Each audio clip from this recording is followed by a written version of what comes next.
सावन का आखिरी सोमवार हो, शायद यही लास्ट वाला है। जैसे श्रावण महीने में चढ़ाए गए कनेर के फूल, दुर्वा,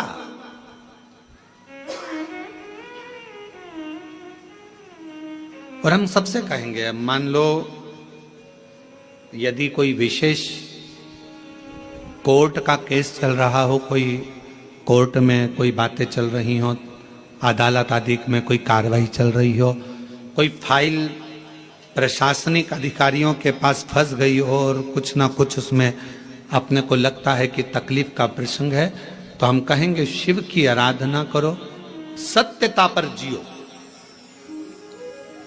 और साथ में 5 दुर्वा, 1 कनेर का फूल पीला, 1 पीला कनेर, 5 दुर्वा, 5 बेलपत्र लेकर शिव जी के मंदिर में जाकर शिवलिंग पर समर्पित कर 2 लोटा जल सावन के महीने में उसी पर बेलपत्र कनेर के फूल पर चढ़ाइए। देवाधिदेव महादेव की कृपा होगी।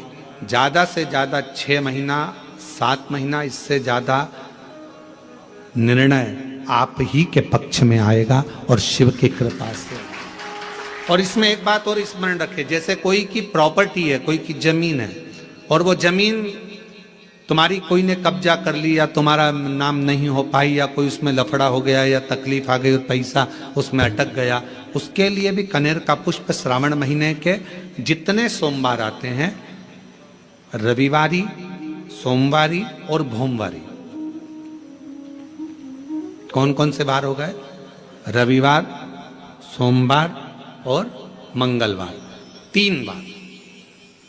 प्रथम दिवस में कनेर का 1 पुष्प लेना है, द्वितीय दिवस में कनेर के 5 पुष्प लेना है, और तृतीय दिवस में कनेर के 3 पुष्प लेना है।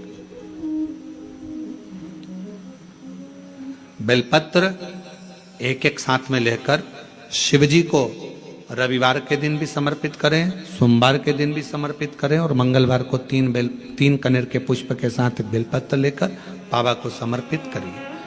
कितना भी अटकी हुई प्रॉपर्टी होगी, कह दिया उसने मैं तेरे नाम प्लाट नहीं कराऊंगा और पैसा लेकर बैठ गया, या पैसा नहीं दे रहा है, या किसी भी रूप में वो अटका हुआ है, अगर सावन के 4 सोमवार पढ़े या 5 सोमवार पढ़े, आपने ये प्रत्येक सावन के सोमवार के पहले, फिर से बोलो कौन सा बार?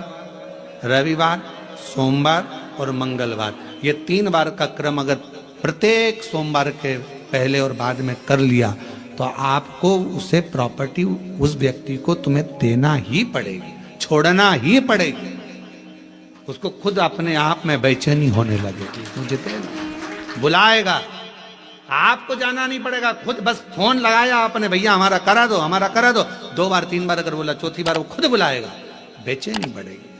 मेरा बाबा उसको खुद खल बुला देता। शिव शिव है, उसको कहते सत्यम शिवम शंकर। जो लोटा जल का लेकर जा रहे हो उसमें थोड़ा सा इत्र, अगर इत्र नहीं हो तो गुलाब की पंखड़ी, पंखड़ी नहीं हो तो कोई फूल की पत्ती उस जल में बाबा को समर्पित, इत्र हो तो ज्यादा अच्छा।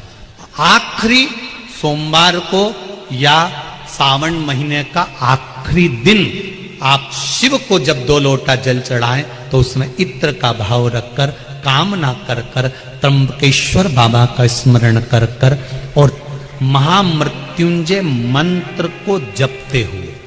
कौन सा मंत्र? ये वेद का बड़ा सुंदर मंत्र है, इसको चिल्लाकर नहीं बोला जाता, भीतर महामृत्युंजय मंत्र का स्मरण करते हुए। और अगर महामृत्युंजय मंत्र याद नहीं हो तो पंचाक्षर मंत्र नमः शिवाय, पंचाक्षर का स्मरण नहीं रहे तो षडाक्षर ओम नमः शिवाय, षडाक्षर का स्मरण नहीं हो तो श्री शिवाय नमस्तुभ्यम। आपसे निवेदन है, जिस देवी देवता को आप दिया लगा रहे हो, जिस देवी देवता के सामने आप पशुपति व्रत कर रहे हो, जिस देवी देवता के सामने आप दीप प्रज्वलन कर रहे हो, देवता की जहां शिवलिंग होता है ये शिवलिंग, ये जलाधारी, ये शिवलिंग रखा। कई माताओं की आदत होती है, कई भाइयों की आदत होती है कि जहां, स्पीकर बंद होगा सर, जहां शिवलिंग होता है, रिटर्न बंद, जहां शिवलिंग होता है तो वहां जहां शिवलिंग रखा हुआ है कटी में, जहां शिवलिंग रखा हुआ है कटी के अंदर, जहां शिवलिंग का भाग उस जलाधारी पर रखा हुआ है, तो वो जलाधारी पर जहां रखा है, ये मां जगत जननी जगदम्बा है, माता पार्वती जी का हस्त कमल है। और आप लोग दिया कहां रख देती हो? कई माताएं दिया रख देती है, जहां शिवलिंग है तो उसके आसपास में जो गोल जलाधारी है उसी पे दिया रख देती है, जला जला जला। नहीं भाई, बहुत ध्यान रखिए महाराज, बहुत ध्यान रखो जरा, बहुत ध्यान रखिए आप उस चीज का कि ये जो दिया आपने रखा है, जो ये दिया आप रख रही हैं, इस दिए को उस जलाधारी से आपको थोड़ा दूर रखना, भगवान के करीब नहीं, भगवान को लगना नहीं चाहिए। श्रीफल, नरियल, आप शिवलिंग की इस जलाधारी पर नरियल नहीं रखना है आपको। जो विराम उद्यापन करते हो आप लोग, पशुपति व्रत का जो नरियल है, भेंट है, वो शिव जी को छुआकर नीचे ना, इस जलाधारी पर नहीं रखना है, शिवलिंग पर नहीं रखना है, उसको छुआकर जलाधारी से दूर रखिए। आपने अगर जलाधारी पर रखा है तो उसका फल आपको नहीं मिल सकता, उसका फल बहुत बहुत ध्यान देना। पूजन पाठ में आप स्मरण में महाराज, पूजन पाठ और स्मरण में अगर आप ध्यान देंगे तो आपको पूजन का फल पूर्ण मिलेगा। पूजन का फल जब मिलता है जब आपके पूजन का क्रम श्रेष्ठ है।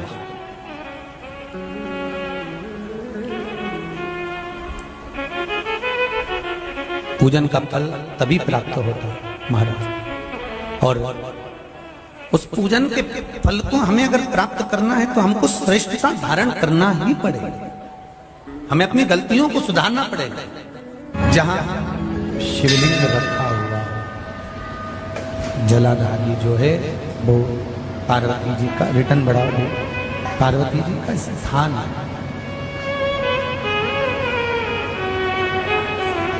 और उस जलाधारी पर कोई वस्तु,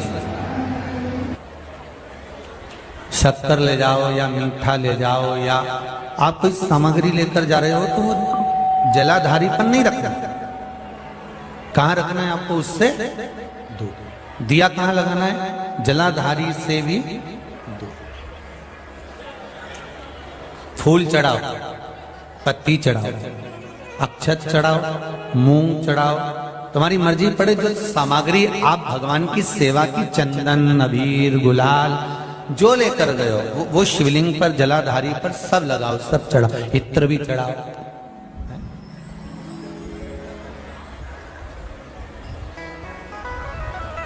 सब समर्पित करो। पर उस जलाधारी से थोड़ी दूरी बनाकर, उससे थोड़ा दूरी बना लें, उसके बाद आप रखें महाराज।